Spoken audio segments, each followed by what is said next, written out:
Matajuro Yagyu was the son of a famous swordsman, which should have been an advantage, but wasn't, because his father had looked at his son's work and judged it too mediocre to ever reach mastery. He disowned him. Matajuro heard of a great swordsman named Banzo, who lived on Mount Futara. He made the long journey and presented himself. Banzo looked at him. "You cannot fulfill the requirements," he said. "But if I work hard," Matajuro said, "how many years will it take me to become a master?" "The rest of your life," Banzo said. Matajuro tried again. "I am willing to pass through any hardship. If I become your devoted servant, how long then?" "Perhaps 10 years. But my father is getting old. I must return to care for him. If I work far more intensively, 30 years. Matajuro stared at him. "You said 10 and now 30. I will undergo any hardship for the shortest possible time." Banzo looked at him with complete patience. "In that case, 70 years. A man in as much of a hurry as you are will rarely learn quickly."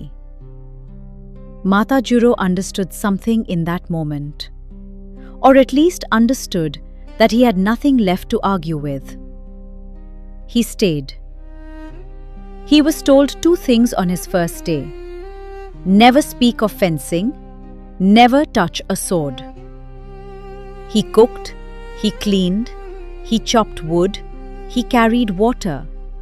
He served Banzo in every menial capacity available for 3 years, without a single lesson, without touching a blade, without one word about the art he had come to learn. Thinking of his future, he grew sad. He had not even begun. Then one day, Banzo crept up behind him while he was working and struck him hard across the shoulders with a wooden sword. Matajuro spun around. Banzo was already walking away. The next day, while Matajuro was cooking rice, Banzo appeared from nowhere and struck again. After that, day and night, Matajuro never knew when the blow would come. Cooking, sleeping, walking, sweeping, carrying, sitting in stillness, at any moment, the sword. He learned to sleep lightly, his awareness remaining alert even in rest. He learned to sense a presence before he heard it. He learned to move before his mind had time to decide. Not a moment passed in any day that he did not have to think of the taste of Banzo's sword. He learned so rapidly that he brought smiles to the face of his master. Matajuro became the greatest swordsman in the land, without ever having received a formal lesson, without ever having touched a weapon. Not a moment passed in any day that he did not have to think of the taste of Banzo's sword. That is not a description of suffering. That is a description of complete presence. Matajuro didn't become the greatest swordsman because he trained harder than everyone else. He became the greatest swordsman because he was never, not even for one moment, somewhere else. We spend most of our lives managing our attention, deciding where to put it, when to put it, how much of it any given moment deserves.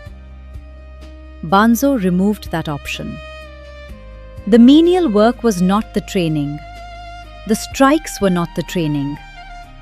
The training was the state of mind that the strikes made necessary. A state in which no moment could be treated as unimportant, because any moment might be the moment that required everything you had. I leave you with one question today. What moment are you only half present for? that might be asking for everything you have. This has been The Long Thread. Ancient stories for the present moment. If this story stayed with you, follow the long thread and wake up to a new one tomorrow.